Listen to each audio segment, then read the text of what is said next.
What's good? What's good? What's good? Welcome to the 52nd episode of Hip Hop High Society, the Roundtable. Today, I got to be serious. No goofy white pseudonyms for everybody because I'm hosting, so I can't just crack jokes and make funnies and look pretty. So today with us filling in our first ever guest on the platform, one of the best songwriters and musicians that I personally know. G Thank Samuels, how you doing, player? Thank you, bro. I am well. I'm blessed. I'm here. It's good to be back. It's been a while. I got some updates, so I'm happy to be here, man. All right, and on the bottom, with the camo bandana pulled low, looking malicious, the infamous Southside Gun. What's good, man? I'm alive again. But I do want to say a quick shout out to the nigga I be posting every day who be wearing the robe, who I call Stephen A. Goon. And motherfucker finally made a Twitter account. So now we're gonna get Goon updates on Twitter now. So I'm gonna spam the fuck out that shit. I just want y'all to know. All right, we're gonna hop right into it.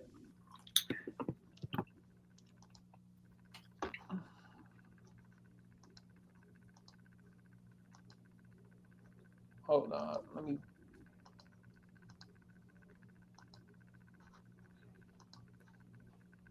Ain't no way. My shit's bugging. Two right knee now. braces before you 26 years old is crazy. Hey, that's me, dog. I've had four knee Two knee braces before 26 is insane. I've had 4 knee surgeries, bro. So I be. Oh no, you just have bad luck. You need stem cell. You just need stem cell. That's crazy. So what we got André 3K drop surprise, no bars, EP, 7 piano sketches. I haven't touched it yet. I haven't listened to any of it yet. This is actually news to me as well. So let me get a little read on this right quick. André 3000 has surprisingly dropped his first solo EP entitled 7 Piano Sketches, but fans are likely to be left disappointed again and does not rap on the project. The EP was originally recorded around a decade ago with 3 stacks explaining the project in a lengthy Instagram post. He wrote, "Warning, no bars.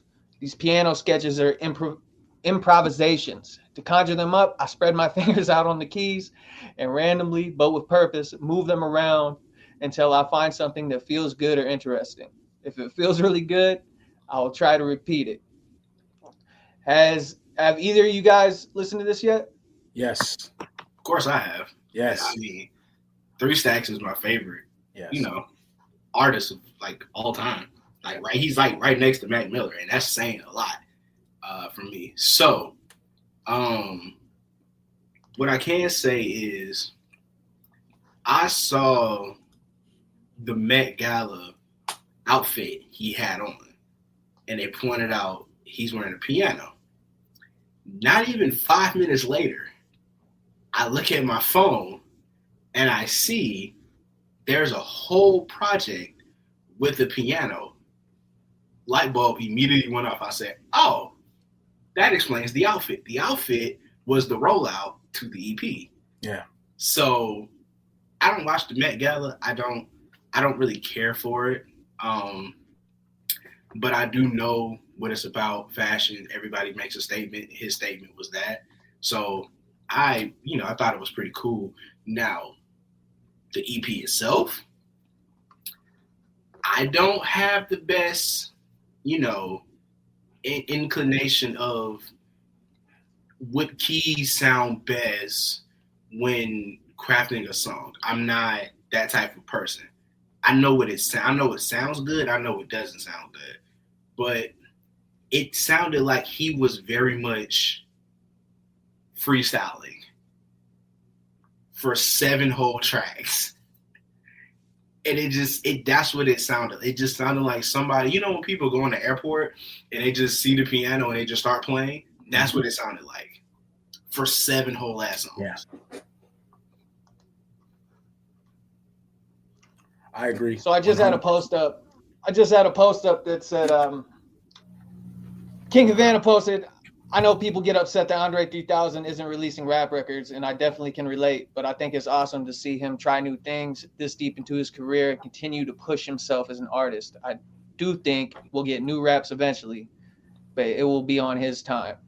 Yeah. Do you think this is like the consensus between people that are like really into hip hop music? I would say so. I feel like at this point now, you have to accept what's given to you. Like, it's almost like Frank Ocean. We have been asking for a Frank Ocean project forever. I think we got like one verse since he dropped Blonde, and he's disappeared off the face. I think we've got literally one verse, and that's it. Yeah. Maybe some background vocals somewhere else. But the funny part is, André has rapped in like the last couple of years. Mm-hmm. He's literally the reason Killer Mike got a Grammy. Yeah. Yeah, no, that's so a good point. So it's like he's already told us he don't have nothing to rap about. Killer Mike gave him an opportunity to rap, and obviously that's where the inspiration came from, but he don't have nothing to rap about. Like he said, what am I rap about? Going to get a colonoscopy? Like that ain't interesting. Yeah. Ain't no bars about that. Yeah. So I think Andre 3000 is spitting in the face of God. I am very disappointed in him. And one of the reasons why I'm disappointed in him, because he is one of my favorite rappers ever. And to not rap is almost doing the world a disservice. Your gifts are not for you. Your gifts are for the masses. You've been blessed with this gift. It is not yours to, I hate to say it, but I feel like it's not yours to misuse. And I feel like he's misusing it. Nigga, I don't want to hear you rap about a colonoscopy, but bro, at 40 some years old or at almost 50 some years old, like, bro, I do want to hear what you have to say about life. Like, if you go back to that Kanye verse, that verse he gave Kanye when he was rapping to his dead mother and Kanye's dead mother. Like, bro, that's genius. You know what I'm saying? Yeah. Like you said, go to the verse on Killer Mike's album. Genius. You mean to tell me you can't do that for 5 songs? I mean, he can. I think he can, but that's what I'm saying. Is like, I don't think the passion is there. Yeah. For his own individual work, because you can see that passion ain't there for Big Boy. Yeah. That passion ain't there for T.I. Like, we just saw T.I. drop a freestyle, and it was fire. Yeah. But that passion ain't there. You can say the same thing for Ludacris. That passion for him, it ain't there. He cared more about acting than he did about making music. And he was arguably the best artist out at one point. Nobody could touch Ludacris. But he picked acting over rap. So it's like, you have to have that passion. And like this tweet says, you know, he did outgrow rap. And it's funny because I follow dude, he funny as shit. Like, he did outgrow rap, but in a sense of he only uses it when it's going to be beneficial for somebody else. So like you said, what you said was actually correct. It was hella selfish in a sense of, your gift isn't for you. It's for everybody else, because you don't know if you rap, you could be saving somebody's life who's down on their luck. You don't know that. But at the same token, if his heart not in it, and he just put out anything, that person that is a fan that loves him isn't going to feel the same anymore after hearing that. Now their views change. So you might have been better off not hearing anything than actually getting something that's not passionate. And I also wonder what his contractual obligations look like too. I don't think he has any. I think he's just free. I think he's just free to do whatever he wants. Any motherfucker who willing to walk around playing the flute and with a fucking flute, they can do whatever they want. Yeah. I something in me feels like there has to be something there. and I could be just pulling this out the air, but I think about how even at the end of Michael Jackson's life, how bad his contract was. It's the greatest musician, you can argue he's the greatest artist ever, right? And how bad his contract was. So I kind of wonder if Outkast as a unit has some type of contractual obligations that they have to fulfill. That's a possibility, but that's why he's kind of doing this stuff on his own. Yeah. I mean, he could, but I think that could be a case, but I also believe that there's also more so it's not the same because realistically they never split up and did their own individual things as a group. Mm-hmm. So I feel like in a sense he wouldn't feel right just making a straight solo rap album. Yeah. And I think that's one big thing that we kind of don't take into consideration. It's like it would feel weird for just to hear Andre 3000. We wouldn't hear Big Boy. Like even when they did Speak About the Love Below, and real friends know it's two separate albums. It's not the same. Yeah, it's packaged together. But if we are being real, even when they did a solo project together, they still combined the shit. Mm-hmm. So I don't think he probably might not feel comfortable. Dropping a solo project that's just him. And Big Boy not feeling it. Hey, hands up. But I think, if I'm not mistaken, I think Big Boy put out something as recently as 21. He put out a solo. Like Big Boy's been. I mean, I don't want to say they're not active because they're both active. They're active in different ways. Like I know Big Boy has put out solo projects. Woo, but it's not Outkast. You know what I'm saying? And I don't think that concert helped either. That reunion concert they did at Coachella, where it didn't help. Like you got a bunch of young niggas that don't know none of your music. I was gonna say doing Coachella, you have to be careful when you do festivals, especially if you're an older act. Like they're not gonna appreciate. First of all, Coachella themselves don't really appreciate black artists as much because Big X the Plug did his shit and the crowd looked at him for like maybe 5-6 songs of his set. He did like 10 songs. They barely knew any lyrics. So it's like you got to know your crowd too. A Coachella crowd is not gonna appreciate Outkast. No, I totally agree on that. You know the demos that are going to Coachella. Mm-hmm. So you see those fucking traffic jams and shit that we're posting, and all those videos of people being in their cars for like 9-10 hours waiting to get into Coachella. Yeah, it's fuck you, Bubba. There ain't nothing. I'm trying to think of some shit. I mean, maybe my wife giving birth or something. Like I don't. 8-10 hours in a traffic jam? It's 8 to 10 hours to get in. That's not to get to where your actual campsite is. That's crazy. That's to get in. That's just to check in. And now you're bumping shoulders with a bunch of stinky. It's hipsters. Even worse. It's literally worse trying to take a shower. Mm-hmm. The lines were long for showers. The lines were long for food. Food itself followed a lot of people. Food itself, they was charging $40 for one margarita this big. And I'm like, that's insane. You know, the lines for the bathroom, 30-40 minutes just to use the bathroom. And it's just like, yeah, that's not really a good experience. So that type of crowd wouldn't appreciate an act like an Outkast. And they're all drugged up, niggas off the shrooms and whatever else they can find. Yeah.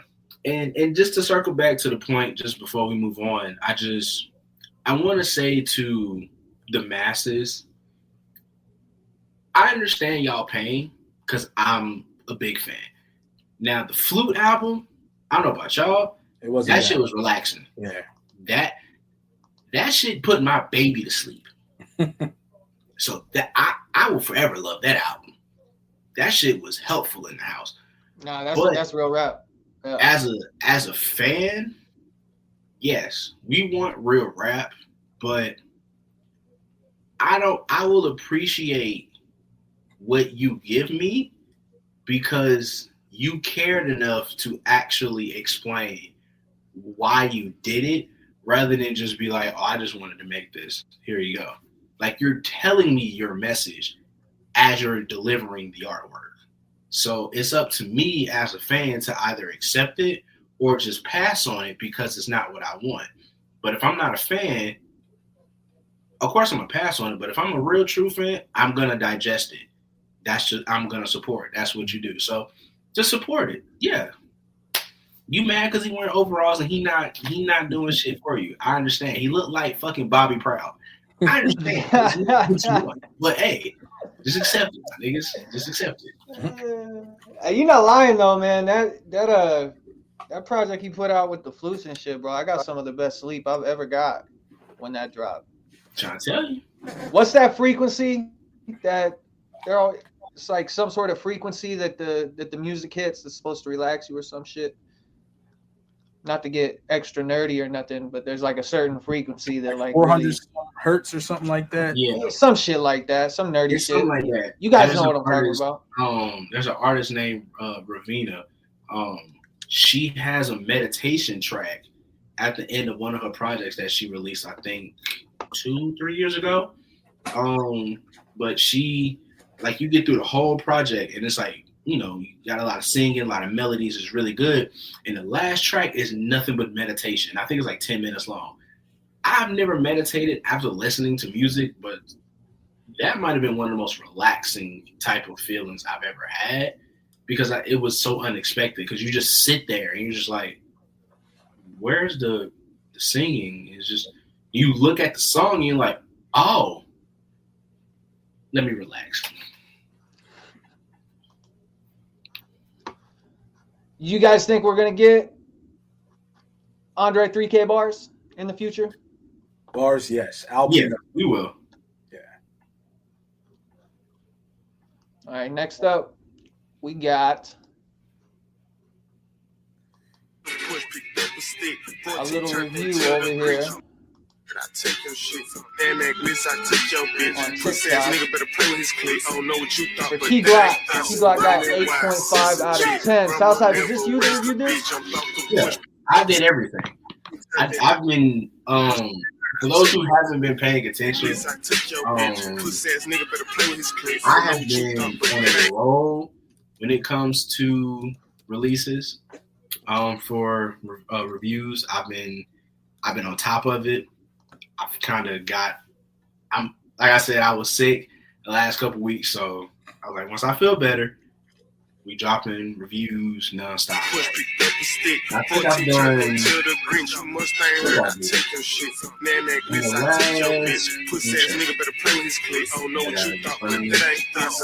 Yeah.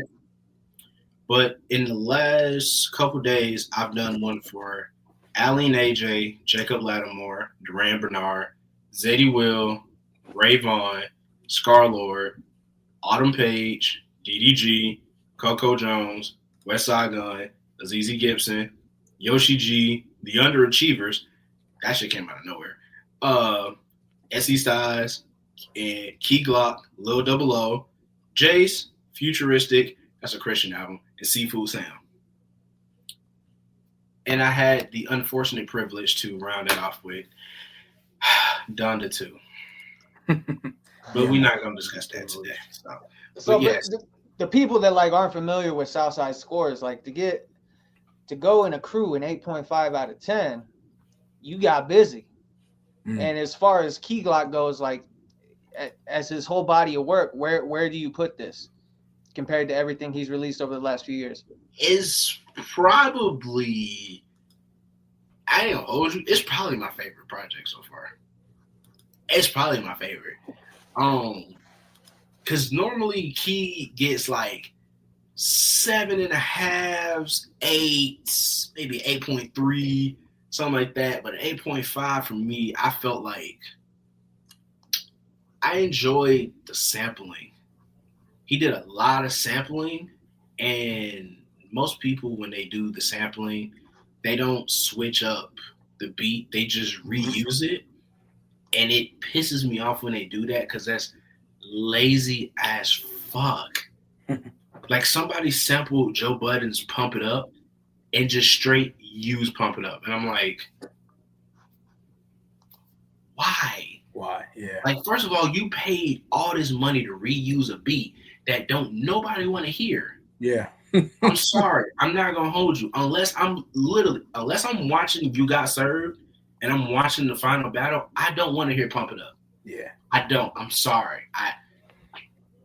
I don't even hear Pump It Up when I'm playing Def Jam Fight for New York. That should tell you something.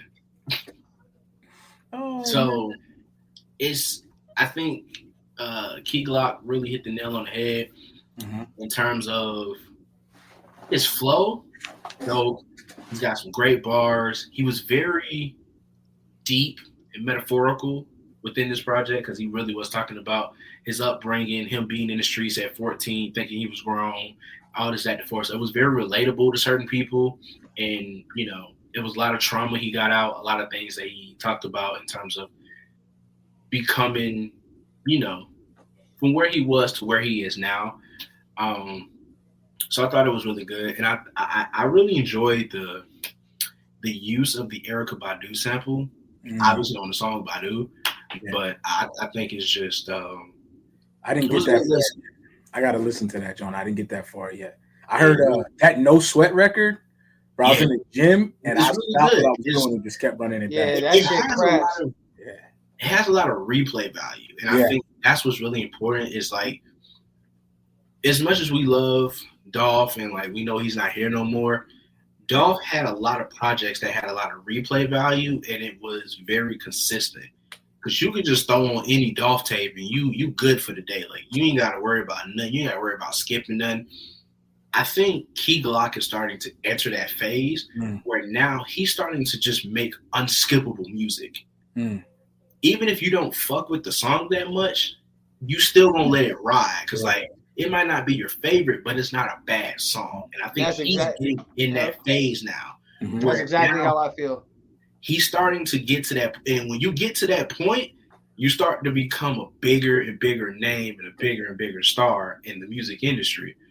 So because he's starting to get to that point, it's like, okay, are we anticipating the next big project? Are we anticipating, he going on these big tours now? Like, because he laid back, he chill, but I think if he really does take that step forward, sky's the limit. Because clearly the hood love him. And now will he get more of that mainstream success? Can't nobody tell him shit. He might not even lean into that though, honestly. He doesn't have to. Yeah, he ain't got to. And it's not even like I wouldn't even call it like a niche.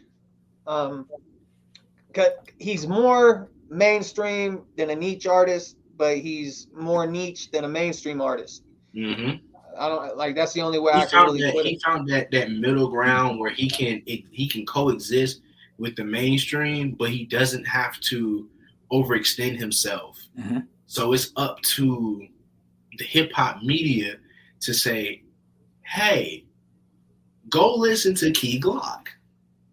And I think that's kind of where we are, where it's like it's in the hands of people who run these publications, who do these reviews, who do these reaction videos. If you care and you want to see more of Key Glock, the more success, the more eyes he got on him, the better projects you're going to get out of him, because then he's going to get more opportunities. He's going to get more time to shine. He going to get more money. More money come with more work. Any nigga who get more money going to do the work. He going to see, all this shit coming in, bet. Let's get in the studio. I think for me, Key Glock, I always say he's like my guilty pleasure listen. And to me, he filled a space that was once occupied by Gucci for me. I feel like Key Glock fills that space. And not only that, to me, like when I listen to him, you can hear his accent, right? This feels like an extension of 3 6 Mafia when I listen to him. It feels like parts of my childhood, like some of his sound feels like parts of my childhood, but it feels like a fresh take on something that's always been there for me. As far as like his collabs go, like who are 3 people that you would really like to see Glock work with? I would say if I'm thinking of collabs, I'm thinking of who would benefit most with working with him, but also what could that track sound like if you gave him an opportunity to work with anybody. The first name that comes to mind is Denzel Curry. Because Denzel can really spit on anything. He can spit on the dirty chopped and screwed Texas shit. He can give you that Florida sound. He's worked with plenty of artists up north. So it's like I would like to see that. I'd also like to see, just for a switch of pace to see if it works, I want him to get a Chuck English beat. And I want to see what, because Chuck be cooking up all type of shit. Yeah.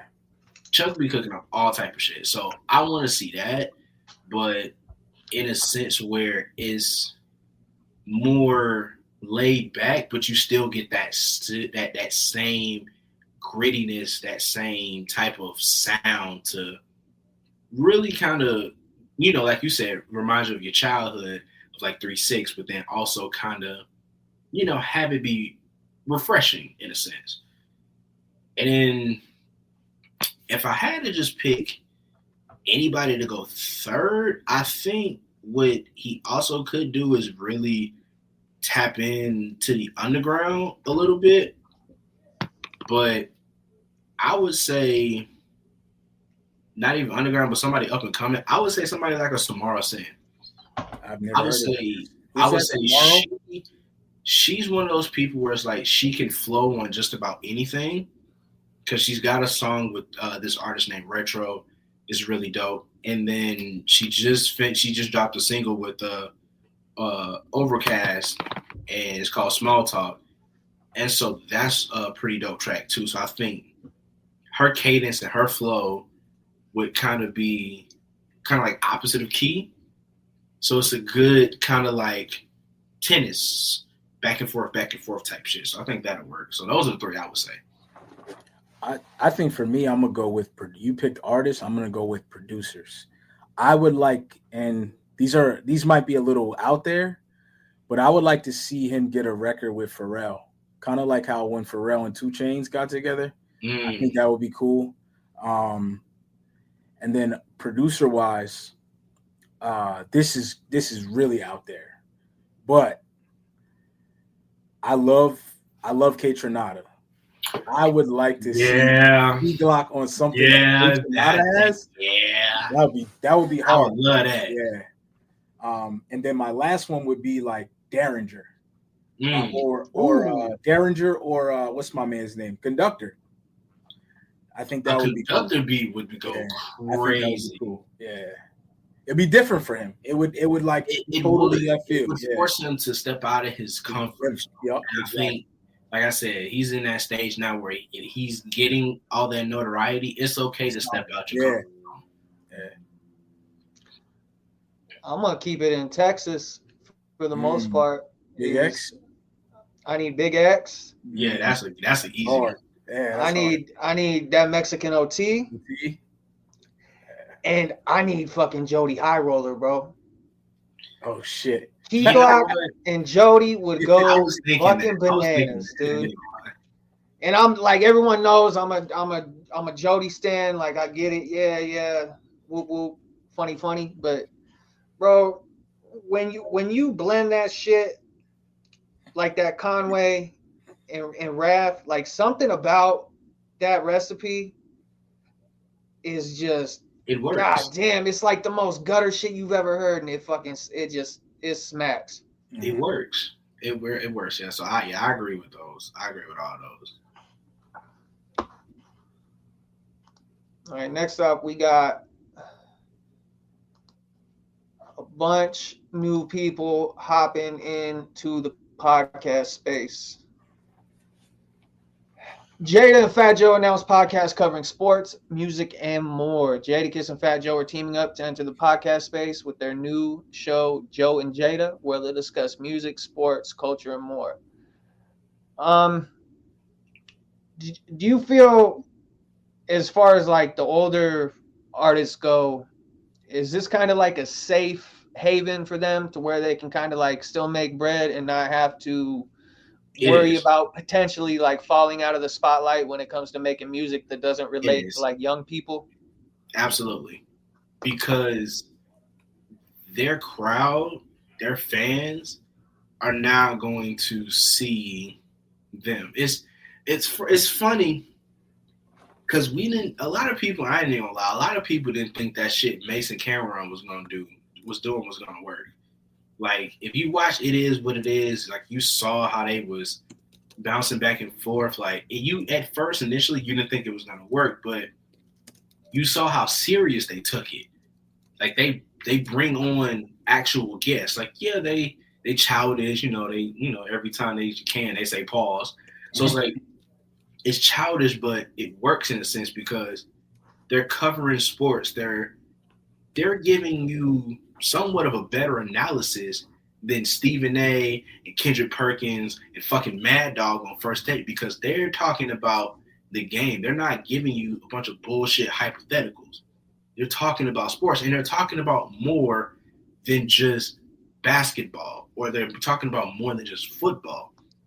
Cam and Mace had the fucking Street Profits on their show not too long ago, and if you dip into different sports, baseball, soccer, professional wrestling, if you're dipping into other sports, you're getting all type of fans, and people are going to care about that. So I think that's a good thing, but I also want them to, and I'm speaking about Joe and Jadakiss, I don't want them to do what everybody else is already doing, in a sense. If you're going to create this podcast, be intentional about a specific type of content you want to put out. I don't want to just hear a bunch of niggas just sitting around talking about the same shit we already know about. Yeah. Like this tweet is saying that they launching a podcast, but then talk about the same stories from 20, 30 years ago. Like we don't fucking know. We know all the stories. We know how it plays out. Unless y'all got some exclusive shit that motherfuckers have never heard before, you keep that shit. Just be intentional. Don't copy what everybody else is doing. Or just use your name to give opinions on like current shit. Like the thing that bugs me is like it's like they're all looking for an avenue to like relive the glory days type shit.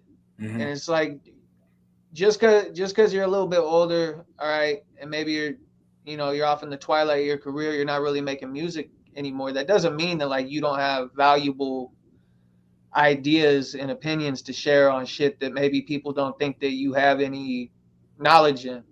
And that's what makes that type of shit interesting. When you it makes it more personable when you find out somebody that you're a fan of their music, that like, damn, this fool's actually pretty sharp and he knows a lot about a lot. And that's what gets people to tune in. They want to hear your opinions, especially like, man, I just thought this dude was a rapper, but he's actually highly intelligent. He's got a lot of really good insight to shit that I care about. So what you guys are saying, I totally agree with. As long as they stay away from like the Drink Champ era type shit, where they're just where Tony Yayo's coming on and just telling the same story about fucking Eminem flipping out trying to fight everybody in that nightclub. Like, I don't think you're gonna get. It's that horse has been beaten, chopped up, put in the wood chipper, bro. Like, it's too many niggas from New York making podcasts. Yeah. And I think that's really the biggest thing, where it's like everybody in New York got a fucking podcast at this point. And it's not to say that there aren't good podcasts out there. Like I said, it's just, it's too many New York niggas. Yeah. Like when you there's not too many rappers or older music artists in the South that's doing that. Nobody out west is doing that. Them niggas are still making music out west. Yeah. These niggas down south, the old heads, the OGs down in the South, they're entrepreneurs. They running businesses. They're not sitting around in fucking chairs and studios talking about bullshit for 3 hours. Yeah. It to me, it just seems like it's a big regional thing where it's just the New York niggas doing this shit. And a lot of these dudes, they're like, music is their main source of income, right? And when you don't have, like, the checks for music aren't big anymore. The checks for shows aren't big anymore. And you're used to living a certain way. It's like, I got to do a money grab. Bro, Jadakiss, within the last, even Gilly was doing this shit too. But remember when artists would make mixtapes and then they would charge people to get on the mixtape and then put them out? Yeah. Like, bro, Jada was doing that like within the last 5 years. You know what I'm saying? So that to me is a sign like, yo, money tight. And Yeah. Niggas ain't invest their money where they were supposed to. People then saved where they were supposed to. I understand life and, you know, expenses and, you know, inflation, things like that. Shit changes. You know, everybody's expenses goes up. So that's understandable. I'm not going to discount that. I understand that. But from a perspective of, you guys have been on since the 90s, the early 2000s. Like, you guys have had 30-ish plus years to kind of really set yourself up for life in the future. And it's like, y'all didn't pull a 50 Cent and invest your money in vitamin water or write screenplays and do shit like that, or, you know, be like a West Side Gun and invest in fashion and start a fucking wrestling promotion. Like, you guys didn't do anything like that. Y'all just partied and just lived your life. And while that's fine, you didn't think about the future. You didn't think motherfuckers would stop listening to you at some point. And with the streaming era and the way that, because I literally said this like a couple of days ago, I said the stream era is the worst era for music because it killed everything. Music is too accessible to a sense. And you don't get the monetary benefit from it anymore. Nobody's walking. You can't walk into Best Buy and go to the CD section no more. Yeah, there is no CD section. That shit dead as fuck. And nobody is. Vinyls are so niche that it's like it's hard to find a record store. I had one next to me in the Battery where I live, and they got rid of that shit and put a fucking escape room there. So now the closest record store to me is damn near 25, 30 minutes, maybe 35 minutes away.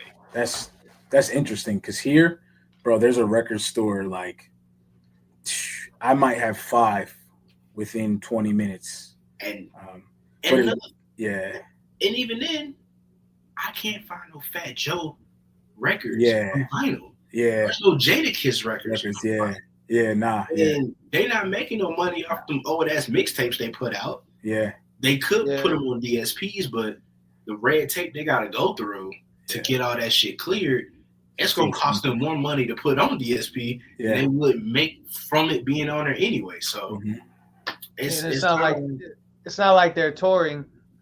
You know, once you start getting older and shit like that, like that's a hard go. Touring the country, doing all those shows, traveling like that, like Southside was saying, you ain't got your hand in like every cookie jar you could when you had the resources to do so, and you didn't take advantage of that.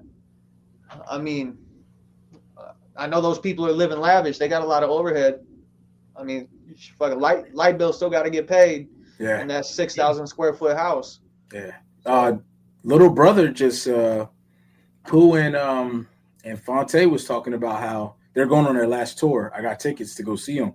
And they were talking about how they're stopping touring because touring is now like a 360 deal where all the venues are basically, they're taking from their merch. They're trying to take from their front end. They're trying to take from their back end. And the promoters aren't really curating the tour to cater to the artists. They're curating these tours to kind of cater to the Live Nations and the people who are running the touring venues. And it's crazy because the ticket prices themselves for these tours are fucking insane. Because I considered going to go see Wu-Tang the last time. And I looked at them ticket prices and I saw $500 and I didn't even see resale next to it. I said, yeah, I love y'all niggas, but not that much. Yeah. Not that much, bro. That's more. That's damn near double my car payment. I'm good. Yeah. I'd rather pay my car payment down an extra payment than go see Wu-Tang, to be quite real with you. But the whole concept of Fat Joe and Jadakiss doing a podcast is exactly why you can literally equate that to these artists not touring anymore. When shit get real and it get tight, if you don't have that investment, you screwed. And they at that point now where they're investing in themselves so that they can stay afloat because they didn't invest in other shit. Like Rick Ross was smart to invest in Wingstop. So when I'm on the South Side and I drive past fucking his house, not Evander Holyfield's, but his house. First of all, I fucking hate driving down that fucking long ass road for other reasons. But when I see him driving, not drive past that house, it's like this nigga own Wingstop, has a percentage of Wingstop ownership. Even if his music career completely falls out, because let's be real, when the last time we heard a Rick Ross record? He doing all right in life. He doing all right. To have that house that Holyfield couldn't even fucking afford anymore, he doing okay. So that just goes to show you he was smart with his money and taking care of himself. So he don't have to start no podcast at 52. Yeah. Fat Joe and Jadakiss, on the other hand, maybe not smart with their money, but I just hope it lasts long because people do these podcasts and the shit lasts like 3, 4, 5 fucking months. And then they go on this long ass hiatus and then they back doing the shit again with somebody else because they had issues with the last niggas they was working with. Just look at Math Hoffa, bitch ass. Yeah. I think a lot of people get into it for money. You know, not only it's trendy. You know, like they're really not even interested in discussing the shit that they're talking about. You could wipe all of our viewers and fucking not even put this on any platform. I sit here and bullshit with y'all about music for the rest of the fucking night if I could. You know what I mean? And I think that's we're in that trendy era, bro, where it's like people want to hop on it's so much harder to like be creative independently and come up with your own fucking idea. You know, like I'm throwing shade at us right now at the same time because we're literally here on a podcast discussing shit. Yep. But I think like one of the main differences between the people that last and the people that stick it out, this is like, I'm not going to speak for everybody involved with what we got going on at Hip Hop High Society, but like I'm here for the actual like the journey of doing it with like-minded people. I could give a fuck about the outcome. Yeah. You know, I'm not attached to any outcome whatsoever. Like this is just dope to be able to get online and chop with people that you know find familiar interests and shit like that. So, I agree. Southside, I already know who it's gonna be. But no, you don't. You gotta no, you about to throw a curveball. You think you do? See, you think you do. You don't. It's all not who you think it is today. Mm-hmm. Let's go ahead.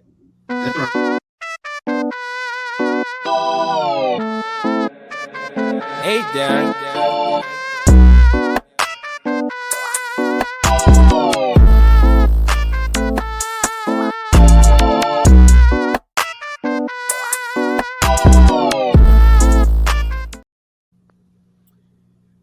Oh my God. Oh shit. He actually dropped.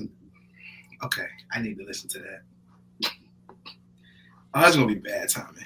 Oh God, I can't. So everybody was I'm pretty sure you guys are waiting for this great DDG rant, thinking that I'm going to further shit on him when in all actuality I don't have to, because I've had more people fight for me after I've already said what I needed to say. Mm-hmm. So yeah, I'll touch on DDG real quick.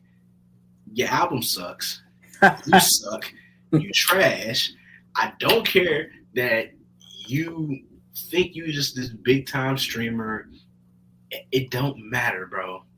At the end of the day, you calling me broke, you trying to call me fat, is that the fourth? It don't mean shit. You call me fat, I tell you one thing, I'm strong enough to pick you up and drop you on your fucking neck. Don't play with me, nigga. I can bench that. I think I can bench 250, maybe almost 270. I'm in that range now. I've been going back in the gym and really trying to figure that shit out. I'm testing my gains. Don't test me, nigga. Not one. My shit Southside for a reason. Don't play with me. But actual Crash has done me the other day. I don't know if y'all niggas know, but what the fuck is Smokey Robinson on, my nigga? Oh, you talking about the freak ass album, or the Freak album is worse. It's not worse, but the signs were there and we ignored it, and that's our fault. Yeah. The signs were there. That Freak album was terrible, but I don't know if y'all know, this motherfucker is being accused of sexual assault by former employees. Oh, shit. Employees. Plural. Oh, damn. Come on, Smokey. It ain't just one. Yeah. It's multiple. That is a problem. He too fucking old to be doing this shit. And it's sad because, yes, it's older things that are coming out, because they said it was like in 2007 when all this shit started happening. So, it's other people turning blind eyes and other shit like that. That's not fucking cool. Mm-hmm. Stop assaulting women sexually in general, in whatever case. Please stop doing that. But that shit was going from 2007 to 2024. Oh, shit. With the same person? Yes. It would. Oh, yes. That is not good. Yeah. And to release the type of music he'd been releasing. Yeah, that nigga freaked out. That is one freaked out motherfucker. Mm. So I think that's fucking terrible. But also the reason why it shocked me was because I just went to Apple Music to look up the titles for this album Gasms. I didn't realize this motherfucker dropped a whole bunch of fucking covers as a new album. And he dropped that shit last month. And I had no idea. Mm. And, of course, at first I was going to review it. And then the light bulb went off. I was like, yeah, no, probably shouldn't. Not going to touch that one. just out of respect. Not going to touch that one. But, yeah, just stop harming women, man. It's not that fucking hard. Yeah. If you freaked out, just go beat your dick and go watch you some porn, man. My nigga Vontae is giving y'all primetime content on TikTok. VANTE. Go follow him on TikTok. He got you. He gonna get you straight and locked in with the right people so you can stop assaulting women. Stop doing that. That shit is terrible. You should not have a track record literally from 2007 to 2024. That is a lot of you being freaked out, my nigga. Mm-hmm. And to the motherfucker who, and this is a sidebar, to the motherfucker who tried to justify Diddy, I need you to realize they was confiscating and seizing baby oil from that man's home. Mm. I don't know about you. We've heard of drugs being seized, cocaine, weed.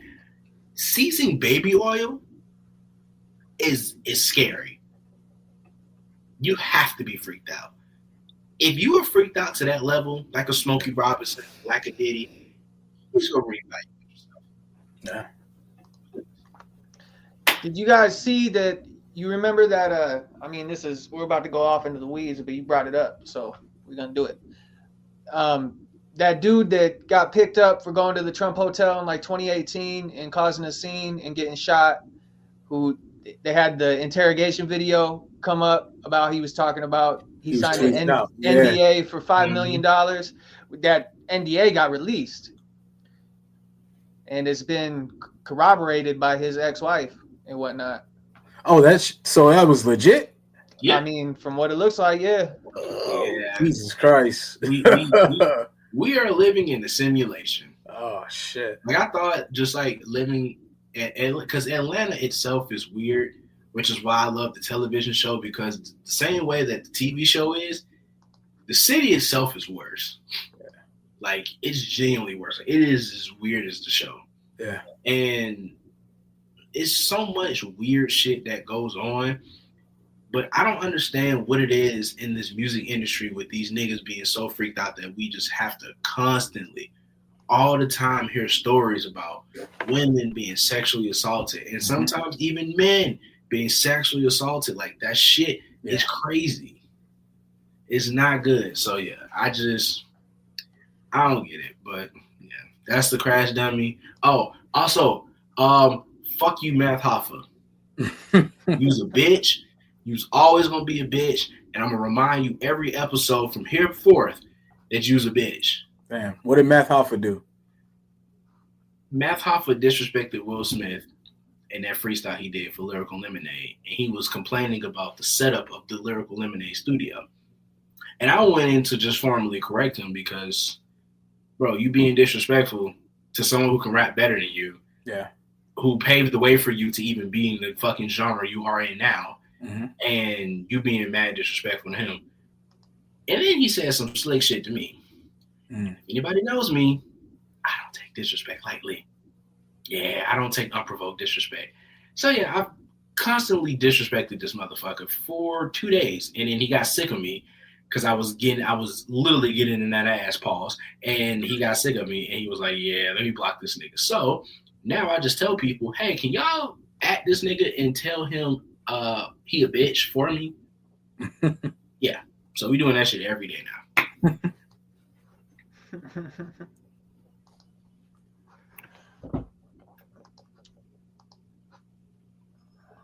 All right, we got a dub or dud, but I'm trying to find the. I gotta pull it up on YouTube because my Spotify glitching out like a motherfucker. Okay, yeah, it should still be there. And I already know what this is, and I'm happy that this is what you picked. Yeah, man, had to. And for those who are unaware, this song is on the Weekly Jams playlist for Hip Hop High Society. So, you know, you got your YouTube Music, Apple Music, Spotify, even SoundCloud. Go check it out. It's there. Just type in Hip Hop High Society Weekly Jams playlist. Just type that shit in there, and it should pop up. But if not, of course, you know, check my Twitter account. It's in my bio, but I also tweet it. And I put it in my highlights every week. I think I do, but if I don't, like I said, just search Weekly Jams playlist and on my page, and it's there. All right, I found it. Let's run it.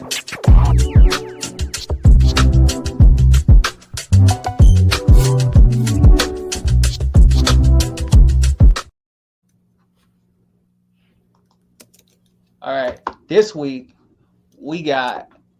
How do you pronounce her name, Southside? I think it's not Claire. I think it's Claire. It's Claire. The last name. I don't know her last name.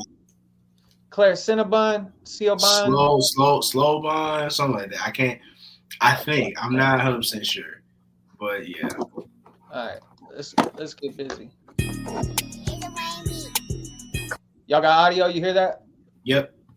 All right. Claire always knew that I would be the best. Making moves with the money, you can keep the rest. Titty sitting up like the teacher's pet. Put the chain on him, it's a treasure chest. Got these bitches shook like a Etch-a-Sketch. We're not doing 69, how we neck and neck. Made 100, haven't even had breakfast yet. Bitch, what we doing here? I'm swimming in the money, I need scuba gear. What'd you do this year? I took a trip to Belize to get a souvenir. I'm whiter than some souvenirs. Everywhere I go, they're staring at my ass. Grown women still have my parents on my ass. Keep your boyfriend, I'm not caring about his ass. Never been a Karen, only thing I'm caring about is cash. Writing bars while I'm blowing on exotic. That white girl dope, it's ironic. Mixing the tequila with the tonic. Red bottoms running to the money like Sonic. Sunrise, sunset, bitch, I'm doing yoga. Working till the sunset, gotta meet my quota. I'm from Michigan, we say pop, not soda. About to pull over, get top in the Rover. Flow harder than my dick if I had one.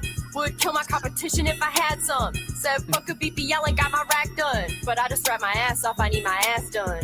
Hit it once, I don't wanna be attached. It gets tighter, Chinese finger trap. Hold on, bring it back. It gets tighter, Chinese finger trap, bitch.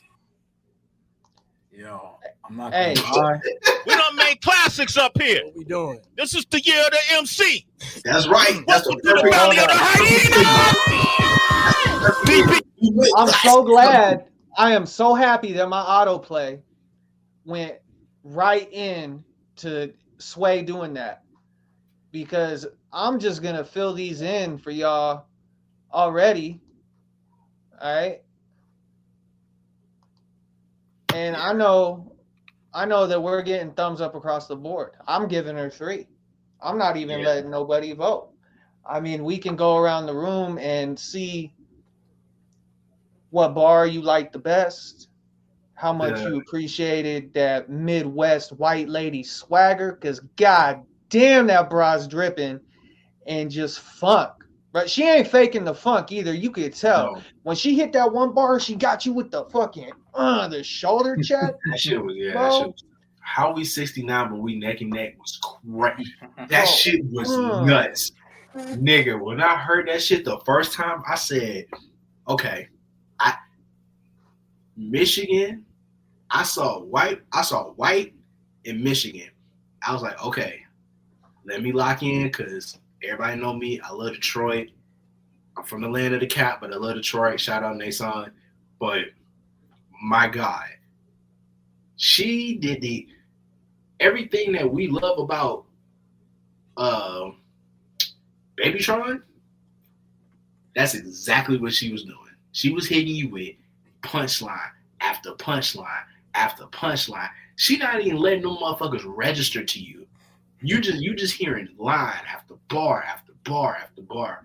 Like I said, how we 69 but we neck and neck is crazy. I've never heard someone say that. That shit was nuts. So 10 out of 10, no notes. All that shit was fine. I have no notes.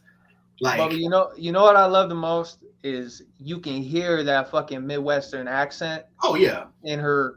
Don't you know I'm about to get on this microphone here and really rip some shit. I fucking love it.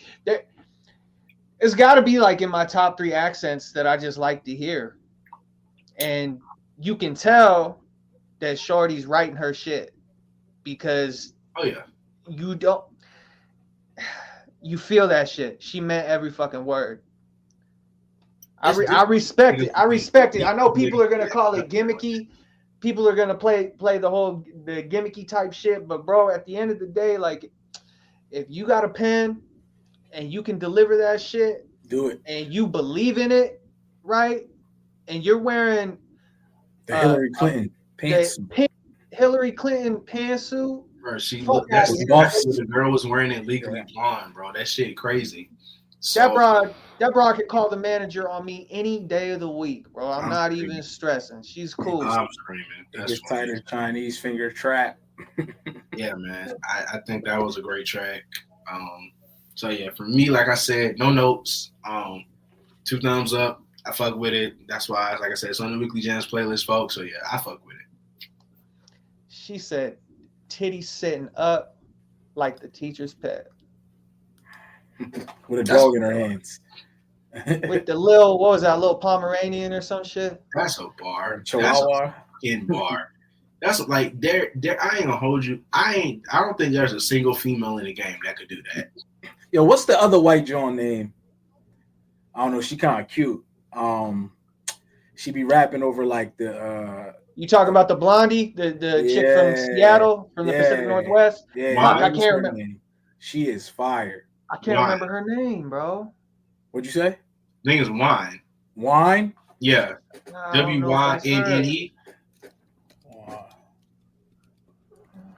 I don't know if that's her. Yes. Your boy. Damn. With the Y, right? Yeah. Okay. Yeah. I know. Your boy knows. Trust me. I know my music now. Hey, she's been heavy in the Pacific Northwest circuit for a long time. Yeah. She's not. She's actually up to be she's actually up to be on the cover of the XXL freshman list. Really? Yeah, she's not new. She's been doing a lot of legwork for she's years actually now. up to be on the cover. Bro, I hate the freshman XL cover, man. It's like, bro, you're 7 years late on some of these artists. Oh yeah, absolutely. Man. But but that's a very good track. That's a good sound. Everybody knows that Detroit rap goes crazy. So when you got somebody who got a good pen, you kind of gotta give them that respect, because it's, if you rapping like that, you hitting punchlines, and you, like I said, we don't got no white girl in the game doing that. That shit gonna sell every time. So keep doing that. Hey, there is this one little trailer park hussy from Kentucky named Sierra, Big C. I don't know, Southside. I might have posted her in the group chat. I'm gonna send it to you tonight, though. Okay. And because, man, she's triller than a motherfucker. I tell you what, bro. This like, it's real trap shit. It's gritty as fuck, but short, man. She's colder than a snow leopard's toenails. I'm telling you, bro. I don't know what it is about her. All right, but we dropping bars tonight. That's what we doing. She's snapping, and it's like it's so abrasive and like almost to the point where it's like, ew, like calm down, girl. But something about it. I'll send that info to you shortly so we can. Next up for our little comedy break. This shit's old. I remember seeing this for years and years and years, but I'm happy that we're going to bring it up. I'm sure everybody's seen this. Free my man Butter doing life in a box. Let's go. Yo, in hindsight, mustard has an ugly color. I'll take mustard's musty mother and uppercut her through the upper cupboard. I'll run your cousin and your brother through the onion cutter. You belong in the dessert section next to the fluffy custard because you're sweet as honey mustard. Look at Dijon and horseradish looking like Dumb and Dumber. You guys probably f*** each other. And since you run with butter, my toast will never jam like your buddy Smucker. Hey, yo, get holes in your leather jacket. Get the ratchet. Something squirting if I see Ketchup packet and rip his top open like a ketchup packet. You be with the French fries, tater tots. I be on sandwiches in the spread. Translation, you small potatoes, and I'm out here getting to the bread. Yo, that shit was fucking ass. Straight up mustard gas. Yo, I'm seeing tons of cash. Ask lettuce. I'm getting green like the Hulk. See, I'm a seasoned veteran in here. You seasoned with salt. Don't think that I won't swing. Even the eggs in here came to see you get yoked. So you better try to concentrate like orange juice. Why's that? Because you about to get beat to a pulp. You used to be that guy. Now Sriracha the one. I try to coach Ketchup because I got the sauce in these buns. Quit banging with Prego. Repping pasta. That'll get you shot in the slums. Hey, yo, tomato. Yes, sir. That's how you talk to your son. Free my man. I remember that from years back. I remember when it dropped. And I feel old because that shit's been out for a long time. Man, I want to say like over 10 years. I was like, I remember that shit in college. Like I want to say like over. I almost recited it word for word, like the whole thing. That's how long. That's how long. Yeah, this has been circulating. I've never seen that before. Are you serious? Yeah, never. Hey, Ketchup bodied that motherfucker, bro. I ain't even gonna hold you. Whoever wrote this though, like, props to you. Even if it was like comedic and shit, as far as like technical application, whoever wrote this, like, buddy can get busy because that was slick shit. Yeah. And the D who want to be in the comments being mad at us because we giving thumbs up to Legally Blonde. D, this your problem. Because you stuck listening to the same old shit. You probably played Future about 42 times this week. You need to listen to some new shit.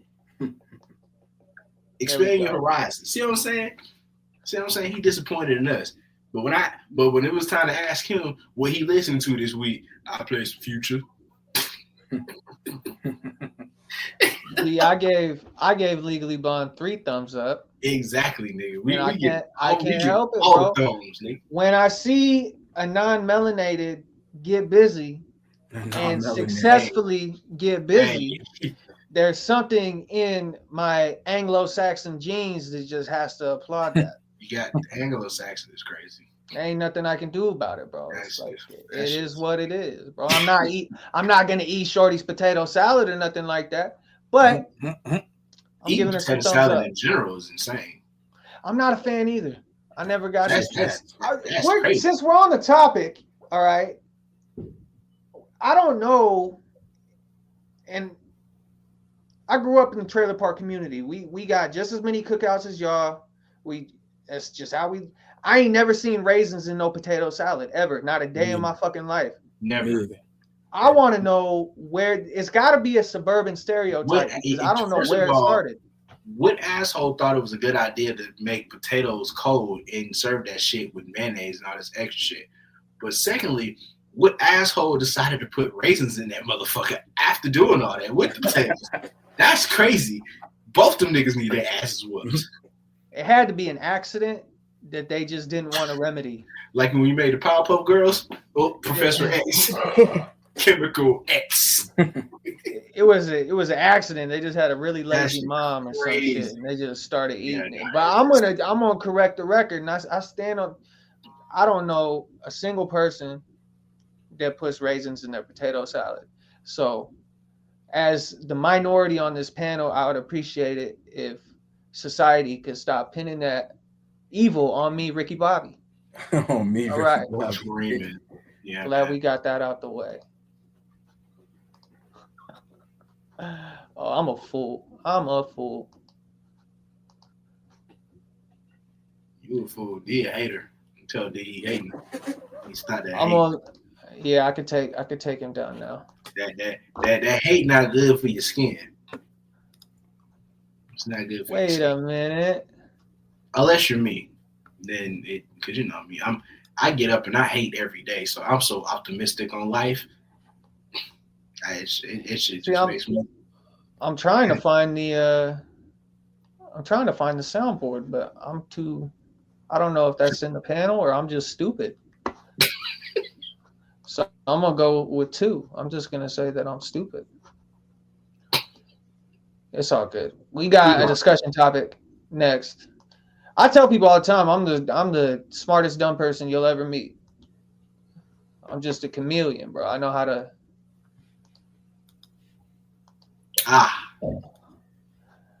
So, my tweet topic is what constitutes a producer as opposed to a beat maker? Are the functions of popular producers like Kanye, Timberland, and Dr. Dre overstated or understated in today's climate? So go ahead, G. Can you scroll down right quick and go to that picture for me? Mm-hmm. Yeah, sorry, he was up there. Now, I will say the first thing we have to do is take Timberland off. Oh, okay. And here's why. You cooking already? Go ahead. Timberland has to come off because Timberland is one of the best R&B producers of all time and not hip-hop producers of all time. Okay. Most of his hit records are R&B records. You are correct. We have Baby Girl because of Timberland. And I'm not trying to discredit what he's done in hip-hop, but the Justin Timberlake records, the Aaliyah records, the Missy Elliott records. Missy Elliott, as great as a rapper as she is, I'd rather hear her sing than rap. That's just I love Missy, but I love her as a singer. I think her pen as a songwriter is amazing. Also, I feel weird about this too because this is my favorite producer of all time. Probably my biggest influence. I know it's coming. Yeah, but I think P might have to come off too. I knew it.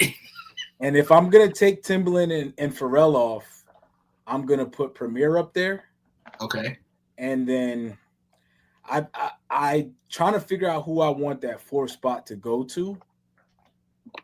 But I feel like Premier is definitely gonna have to be on there.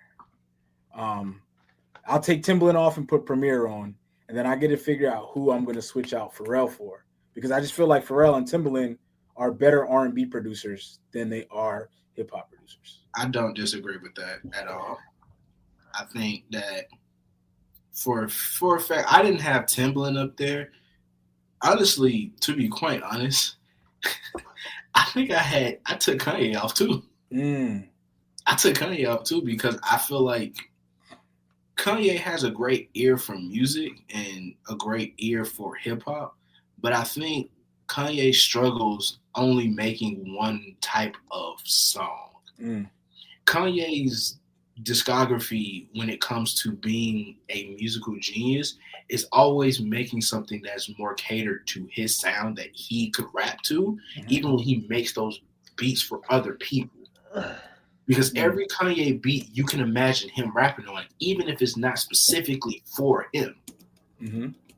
So I think that was probably the biggest issue in regards to him. Whereas somebody like a Dr. Dre could make beats for the NWA and make shit for Snoop. But when you get Eminem involved in the mix, it's a whole different sound, essentially. And to a point to where you could hear the West Coast influence, but it's still catered to the artist specifically. Yeah. So that's why I left Dre by himself. Yeah. Now, the other three, I kind of can agree, but I would definitely take Kanye and Timberland off. I would have left Pharrell, but if I'm replacing, Alchemist is going up there. Alchemist? That's not even a fucking question. Alchemist has to go up there. I have a question, and I don't want to be like, I know people like to cancel people, right? And I know this nigga is done up right now. But does Puffy not have an argument for being on here? Argument, yes. But I put him up here, no. No, okay. Yeah. And the reason why is because I think a lot of his, just like Timberland, a lot of his work was catered more towards artists that were kind of in groups. And like if we look back at that whole Making the Band era, he had his hand in all of that shit. And a lot of those songs that we love from those groups that did very well, you know, before he fucked them with them shitty contracts. Those songs were great. Even, and I fucking hate to say this, his last project was actually fucking good. Fire, yes. It was good as fire. Yeah. And when all that shit came out, I deleted all that shit off my phone. And I'm so mad because of the type of dick he ended up being, because it's like, morally, I'm not going to support that. I can admit that he made great music and those beats were fire, but a lot of that was also geared towards more of kind of like a slow melodic R&B type setting rather than full hip hop. Now, he got some great hip hop hits. Yeah. I love All About the Benjamins, movie and the song. But I couldn't put him up there, so I had Alchemist up there. That was one of my replacements, and I think I also put Conductor up there. Conductor. Those are my two because of the grittiness with Conductor, what he did for the whole Griselda sound. But also he stepped out and worked with so many other different artists that it was like, wow, this is great. And then Alchemist himself was one of those guys where consistency. You can't deny the consistency, and that's where it is, because it's working with all these underground artists, Mike and Navy Blue, and was working with Vince Staples before a lot of people knew who he was, and he's doing shit with Earl, and he's doing all this with Mavi, all these motherfuckers who are giving you straight bars, but those last two projects he did with Larry, no, you can't deny that. The shit, like, he got 2 Chainz to rap. Yeah. Rap. Yeah.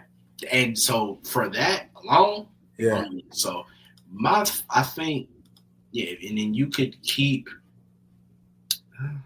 you could make an argument for DJ Fresh too. Who's DJ Fresh? DJ Fresh. Yeah, you can make an argument for DJ Fresh. Wait, who's DJ Fresh? He's DJ Fresh more so who does he mainly produce for? Because he really kind of was around with that mixtape era a lot too. So that's one person. No, you know what? I apologize. Manny Fresh. Manny Fresh.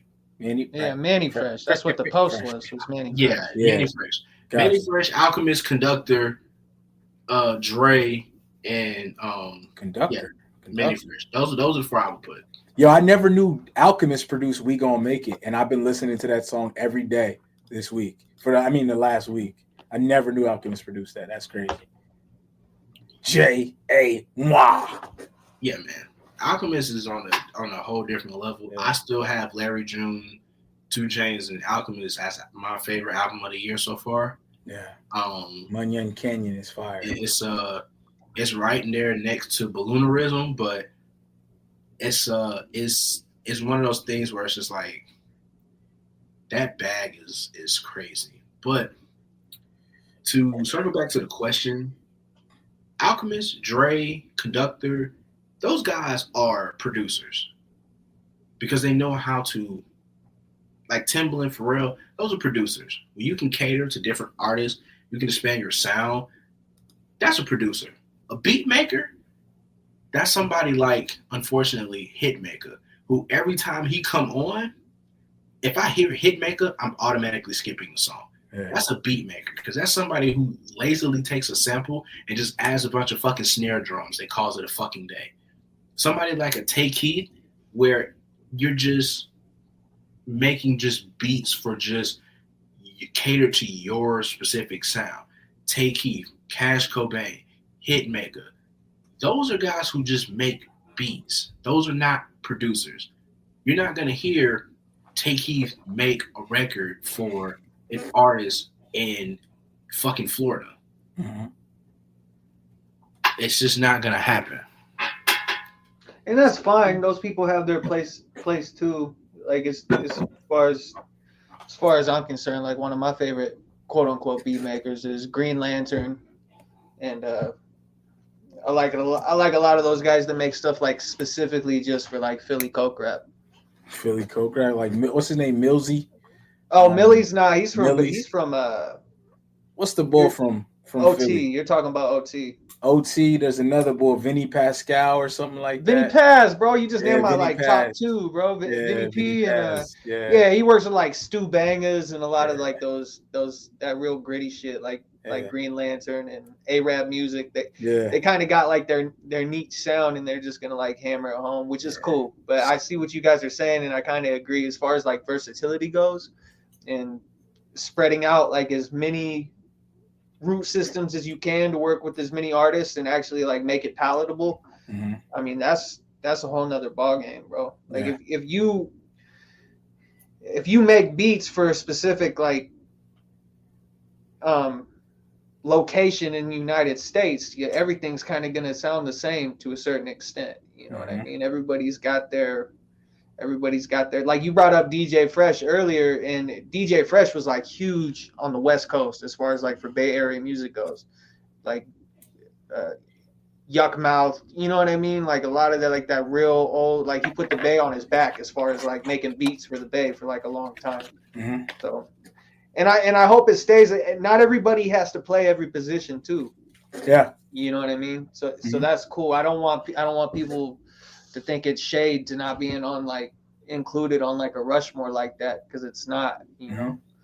Running backs don't kick field goals. Everybody's got a different job to do. So even me as like a writer, like a lot of times, like, bro, I've never played an instrument. Well, I used to play when I was younger, but I don't play instruments at all.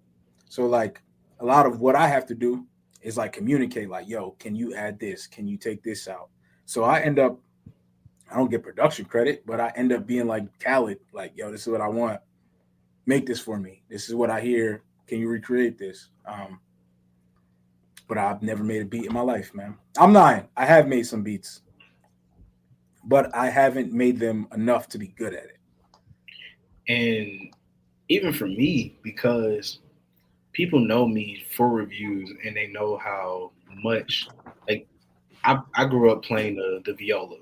And I have all my friends are in the band, so all my best friends play instruments. I got a best friend that played the trumpet, a best friend that played the saxophone, best friends that play the clarinet. So like, I know music, I can read music, I could play it if I need to, but people come to me and ask me for my opinion on their work, and you know, I may not get a production credit, but I might say, hey, you might not need to have this. This bridge might not need to be here, or you might need to take these drums out in this section so we can hear more of your voice, or your tone is a little low. So let's work on the mixing to get your voice up a little bit higher, so it's higher than the beat. And so it's that's those smaller nuances that people ask my input for that turns out and helps them out in the long run. So, you know, it's really interesting to see that level of change, because again, it also depends on just who you work with. Because if you work with somebody that's very stagnant, that only wants to work in one type of way, that only knows one type of beat, one type of sound, or one type of flow, it's a little bit difficult to really kind of gauge what they want, or what they like, or try to get them to steer away from their vision. Whereas if you work with the actual producer, you can kind of, they're more inclined to hear you out and test these things out and play with it, see what works, rather than kind of just giving you kind of like a hard no. Yeah, good stuff. Our next topic is, can you be a stan and taken seriously as a musician? You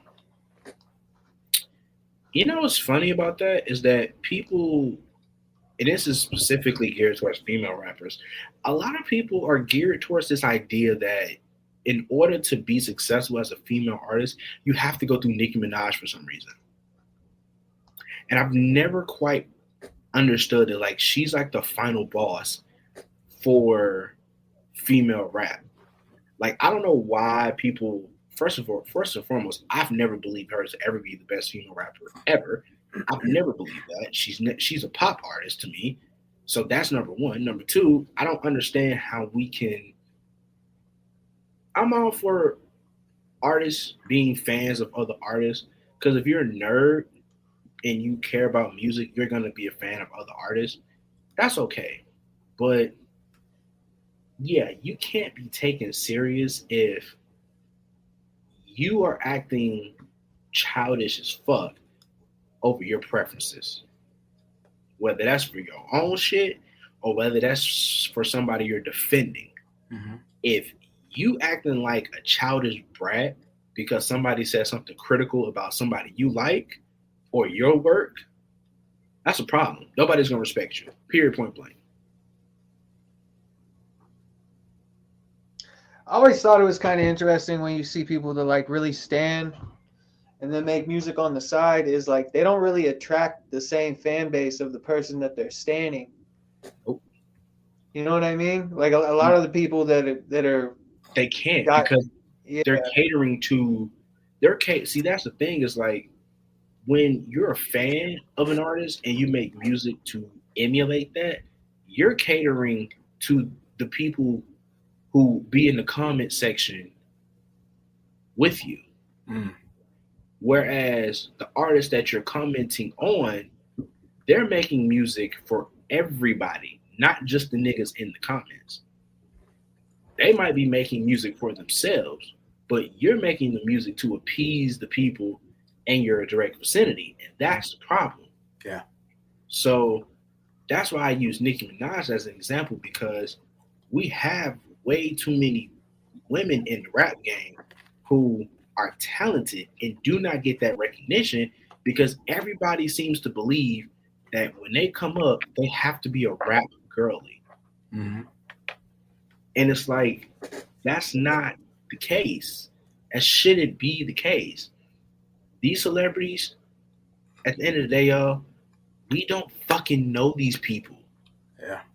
You don't know these motherfuckers. So just stop doing that. And be yourself. But if you being yourself is you being a self-absorbed fucking nerd, dork, ass loser over some fucking music takes, that do better. I would say I've never been a stan of anyone because the people are human. Like there's artists that I love, of course, but I will say this: when I've been really big fans of people coming up creating music, I sounded like them, and I didn't really have my own. Yeah, I rap like me, but you can go back to records and be like, "Yo, you sound like Q, or you sound like Push, or you sound like Wale, or you sound like Crit." Until like I got to a point where I was like, or I'll just sound like me and use my voice and not be the people I was influenced. Because until you find your own style and sound, it's like anybody. You're trying to you mimic what you hear. You mimic what feels or sounds good to you. But I've never understood the whole stand thing. Like the way people stand for Beyonce. It's like, bro, she don't give a fuck about us, man. Like the way people, I don't Drake.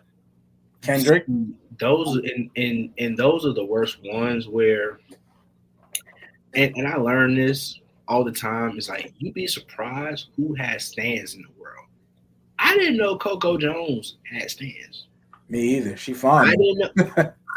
Motherfuckers didn't like the fact that I didn't enjoy her album, and I'm sorry that her album sounded like background radio music, but that's what it was to me. And you get these people who never put a face to any of these disrespectful ass tweets that they be putting out. And they come up with these same 4-ass insults of being broke, being poor, being fat, being gay. And it's like, you can't be that offended that somebody else does not fuck with this particular artist, because then those stan fans make you not like the artist. Yeah. And that's the biggest problem. It's like, now I don't give a fuck about you or the motherfucker I was just listening to. Because if you're going to be this critical every time somebody has something, I wouldn't even say negative, but has something, critical to say, then it's like, what the fuck is the point? Mm-hmm. It's like an extreme when it comes to music opinions too. Bruh, it's the word. You ain't never been out to dinner and told somebody, "Oh, I don't really like Brussels sprouts," and they just scream across the table, "You fat broke bitch! You don't like Brussels sprouts?" Like with music, it's the wildest shit ever, dude. The vitriol in people, it's crazy. I don't know why it's in a sense, like as a wrestling fan, you get those people who may not be fans of your favorite particular wrestler, and they lose their fucking minds. And it's like, you don't fucking know these people. Why are you acting like this? More importantly, you talking big shit, and you don't even have a face to put with these tweets. Mm-hmm. So, and then it's always the motherfuckers who got accounts that have like less than 100 tweets. Your account been active since 2023, but you have like no motion, no followers, 2 followers. You following 12 people. All your tweets are nothing but retweets of this one particular artist. It's weird. Yeah. And if anybody wants to see a full definition of that, if you look at my DDG review, you can see how angry the fucking stands are at me. Bro, they had handles like DDG Soldier and shit. I was blown away. I was like, what the fuck? They tried to ratio me, not knowing who the fuck I am on this app. It's like, you can't. I've already been the main character on Twitter like twice. It's not fun. You weren't doing that to me at all, at anybody's expense. And if you as an artist, because DDG himself responded, if you as an artist don't like what I have to say, he not the first. Yeah. He's the only artist that ever said something to me about their music that they didn't like was ASAP Ant. He said that shit in my DMs. No, it wasn't Ant. It was 12. ASAP 12 did not fuck with my review like last year or year before last, and he said that shit in my direct messages, saying that shit man to man. I respected it because he stood on it. But you get these other artists who all they care about is just a bunch of random ass people sitting in a basement typing. Be like, yeah, let's bully him off the app. What? That shit don't work, nigga. But you gonna mass report my account because I said this nigga album is Shaq free at the free throw line out of 10? I'm sorry. When an album is, and everybody should know at this point, the whole point of my album reviews is that you gonna find some funny shit in there. So when you get to you niggas don't even read what the fuck I be saying. That be the part that blow me. Everybody, and I know people do this, you fuckers will literally look at my review, go to the final score, then go back up and then read what I said, and then look at the final score again, and then bitch and complain. Mm-hmm. Please stop doing that. All right, next up, looks like May is going to be real busy with drops. Which confirmed ones so far are any of you guys excited for? None of this shit. I don't want to hear none of this shit. What, bro? Yeah. Give me some Benny. Anytime I get new Benny, dude, let's go. No. Benny's album dropped. I ain't like it. The Pink Pantheress album. I'm looking forward to Pink Pantheress. I think she is an excellent artist. Rico Nasty. That first single she dropped was very reminiscent to the Powerpuff Girls. It is very like rage, and Rico is the best when it comes to her raging. Like her, she from BK the Ruler. Her, BK the Ruler, they're like some of the best when it comes to like rage rap. So I think that's pretty good. I am not the biggest Amine fan.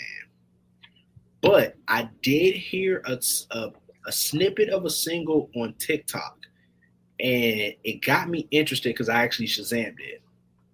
And I'm actually looking forward to listening to it because, again, even though I'm not the biggest fan, the project he made with K Tronado was actually pretty good. So I'm trying to see how he's going to build off that last project. Outside of that, I mean, T Grizzly just, he T Grizzly, he dropping shit, but yeah, I don't want to. The one thing that just sticks out is just fucking Kanye. Bless you. The one thing that sticks out is just fucking Kanye, and I don't want another fucking Kanye project ever again. After listening to Donda 2, I'm done with Kanye. That bully shit wasn't bad. Those records that dropped, that leaked from. But that's the thing. Is like he's got certain things that he's played that he, that is done well, but then he's also got other shit that is just like, what the fuck, bro? Like that cousin shit. Like we didn't need that. We didn't need World War III. And then I'm a Ferrari. He shot out, man. Yeah, bro. Get all this rap shit out of here, man. Just play some R&B shit for me. I'm over rap music, dog. The slower, the better. I just need some shit that'll keep me calm. In the gym, out the gym. Give me some Loverboy shit and let me just chill out. Because I don't know, rap. Rap hasn't been doing it for me. I kind of agree with you. I've been kind of on my retro rap shit lately, even with all the new drops. But outside of that, bro, I listen to blues more than anything. I listen to a lot of like Gary Clark, Charlie Crockett. Like Gary Clark. Yeah, Gary Clark's a hitter, bro. You can play Gary Clark for 3 days straight and never skip nothing. Mm-hmm. So, but I'm kind of with I want a Leon Bridges album. That's what I want. Leon Bridges is fire. Both the Leon Thomas too. Thomas. Yeah, the last Leon Bridges album was really good. I would like to see I would like to get another one of those. I think that'd be pretty good. I think another Leon Thomas album is we might get that because he's been too soon. He got to ride this he gotta I ride. mean, yeah, he's on the remix wave now. Yeah. with Mud. Yeah, which is crazy because he had Freddie Freddie Gibbs on there. And Freddie Gibbs smoked that shit. Freddie Gibbs, yeah, he smoked it, but it's Freddie Gibbs, so nobody's gonna take that shit serious. Yeah. It's Freddie Gibbs, because both his baby mamas don't fucking like him. Oh no, because one minute I'm talking to one, she don't like him, and then I follow the other one, and she be ready to throw hands with this nigga. So I'm like, That's dope. We're cutting a little long. We're about to get up out of here, but the next thing we get into is what are you guys listening to right now? We're kind of diving into that. Okay. Me, I'm listening to an artist I work with. Her name is Lizbeth, Lizbeth. We just dropped a single called Flores. That's my main project right now, is putting records out on her. She sings background vocals for Prince Royce, and she's his touring background singer. And I kind of took it upon myself to take her under my wing and just dive and put all my energy into her. So I'm listening to records that we've been working on, trying to figure out what her sound should be, what it should feel like. I think we got something. So definitely her. Cam, you know my boy Cam. Cam Della? Yeah, I rock with yeah. Cam. I rock with Cam for sure. I'm gonna let you hear when we get off. I'll let you hear what we've been doing together. But yeah, man, like I've just been listening to my friends. Like I'm so proud of them as people. And then I've been listening to here, let me bring it up right quick. What's it called? Destin Conrad. I've been listening to Destin Conrad a lot. there you go. Yeah, I've been listening to Destin Conrad I gotta a lot. listen to that new album. I ain't got to it yet, bro. It's fire. And you know what else I've been listening to a lot? I've gone back and listened to Transition by Ryan Leslie. I feel like Ryan Leslie does not get enough credit. I think he just came in at a weird time, where he kind of sounds like Pharrell. Like production wise, his I feel like his production was similar to Pharrell's. But bro, that album is so good, and like you listen to it and you see how it's aged since 2009, and it's like, bro, if he dropped this today, like these records would go way more than back in the day. So yeah, I've been listening to a lot of old Ryan Leslie album, that Transition album. Right. Well, for me, like I said, I ran down a list of reviews. So, you know, if anybody paid attention to my reviews, like I said, I was listening to everything. Draft Day, Jacob Lattimore, everybody know him from Emmett, from The Shy, if y'all watch the show. Duran Bernard, he's probably one of the best vocalists out right now. He might be the best vocalist. He's up there. He's top 5 easily. Ray Vaughn, his album was pretty dope. Contender for album of the year easily. For those who don't know, Scarlord, he's pretty dope out of the UK. Autumn Page, I had no idea who the fuck Autumn Page was, and damn, she's good. Yeah, she's got that Me and Miss Jones interpolation on her album. Yeah. Olympia Vitalis has a new single called Angel Patience. That's pretty good. Etsy Styles, you can find her on Twitter at Prince Ezzy. She's the homie, but she's got an EP called A Lot of My Therapist. Seafood Sam, Dogs in the Front Yard. I love that album. I went back and listened to it. Some Wiki. That's definitely. And then today I finally got the notification. Mike and Tony Sosa done dropped Pinball 2. So that's probably gonna be the next review I drop, because I'm about to go listen to that motherfucker. And none of these people. I'm about to tap in. Pinball 2. Yeah, Pinball 2 just dropped. So I'm about to listen to that.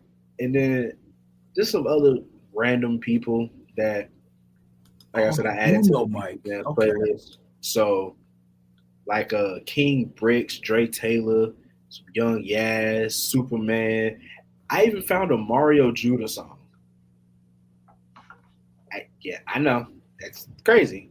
And it fucked me up because it wasn't a bad song. and that's what threw me off. But yeah, so that's what I've been listening to. So yeah, it's been a lot. It's been a lot of music. Yeah. I can't focus on that much different shit at one time.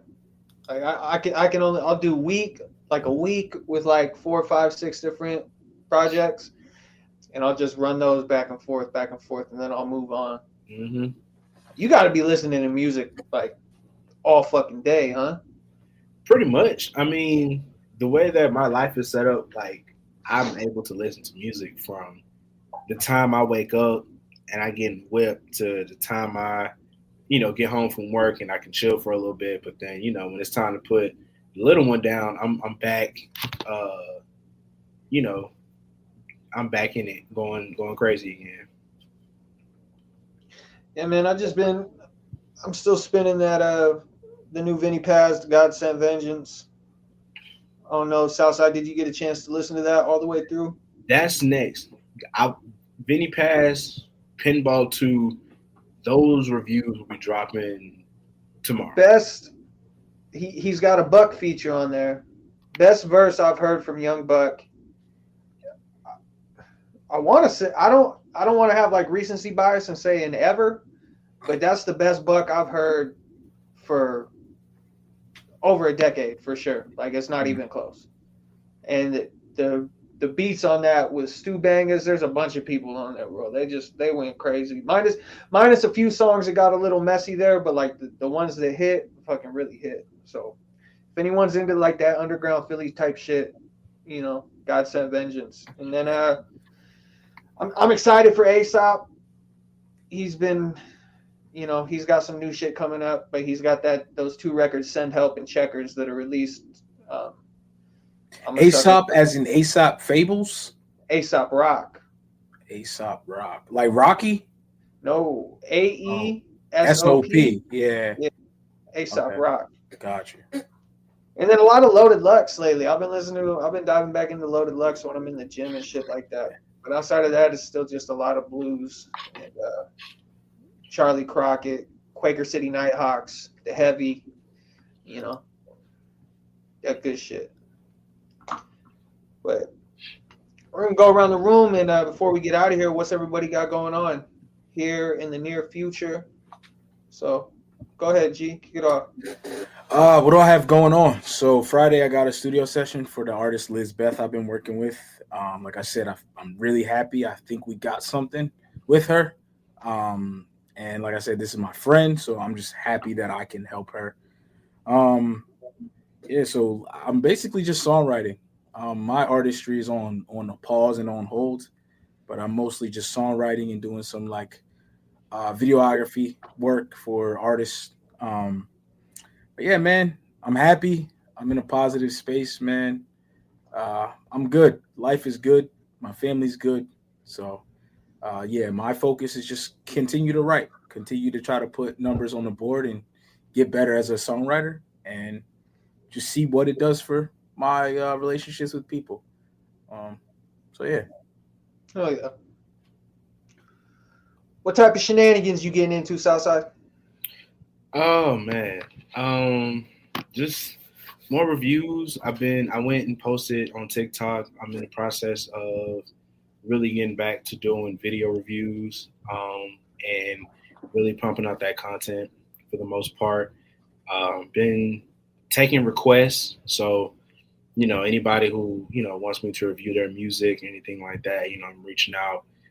Reach out to me, I don't got shit going on most of the time outside of work and being a family man. So, when I can, if anybody needs that help or they just want somebody just to be an unbiased ear, I'm doing that. So just working on content and just constantly just working on really just digesting all this music, man, because I do like 5-6 reviews and then I turn around and it's fucking Thursday. I got to get ready for the next batch of fucking albums to drop. So it's really just keeping up with it. But I think it's over 1,000 so far I've taken note of already. And we just got the fucking made. So it's going to be a long rest of the year. That's how you Yeah. know you're committed to that shit, bro. Because it's like a Yeah, with life, like when life be lifing, and then you gotta like find time for the shit you're passionate about that you also want to pursue. Like, yeah. you know, you're always gonna go back to that one thing. I mean, that's what keeps me sane anyway. Yeah, there's another list. 1,120 albums. That's where we are. So this list is long as fuck. And the sad part is, halfway through the year, come June, halfway through. So when June is pretty much over with, you'll get the 50 best albums of the year so far. So I'll go back through, listen, put 50 albums up. You get the 50 best, 50 worst, and then get ready for the end of the year. Put that shit together. So yeah, it's coming together. But there will be video releases of all this shit too. Beautiful. As far as me, man, I know y'all be seeing me yawning, man. I just been hammering out this Men of Order content, waking up early as fuck, trying to shoot content. Your boy got a videographer, so it's just a lot of work, bro. And I'm like, it's not like it's a lot of work. Bubba just shows up and just like records me doing the shit I do every day, you know. But we gotta fit. Our schedules are so crazy, so we gotta fit it in like weird ass fucking times. Mm-hmm. It's like this morning when I had to get down to the boxing gym, it was like fucking 3:45 this morning, 4:00 this morning, because that's just the only window we had, and I'm just trying to take advantage of it. And G, I'll shoot the content over to you. We're just gonna drop little snippets leading up to it.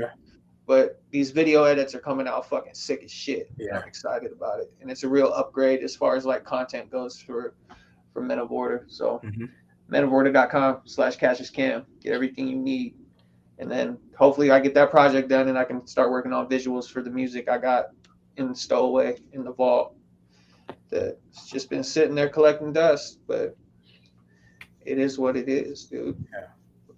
We got 111 in the room watching us. We appreciate every single one of you for rocking with us. This is 52 episodes, so that's a year's worth of episodes. And yeah, man, we appreciate all you heathens out there that tune in to watch us talk our shit.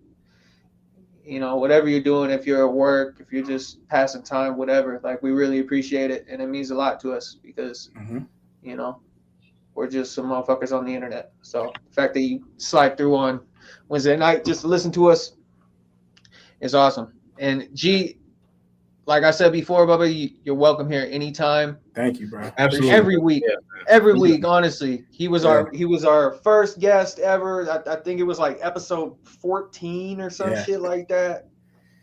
And which is funny because like we had some of our best sound bites in history from that episode. That's where the whole Nissan Natalie shit started, like all that. That was crazy. That was you know. So anytime, bro, just bump us on the interwebs, hit the inbox. If you're not doing anything on Wednesday, slide through anytime. Bet, bro. I'll definitely come through again, man. This is perfect timing because it's like as soon as I leave jiu-jitsu, come home, shower, boom, like I can hop right on. So yeah, I'll definitely be back, man.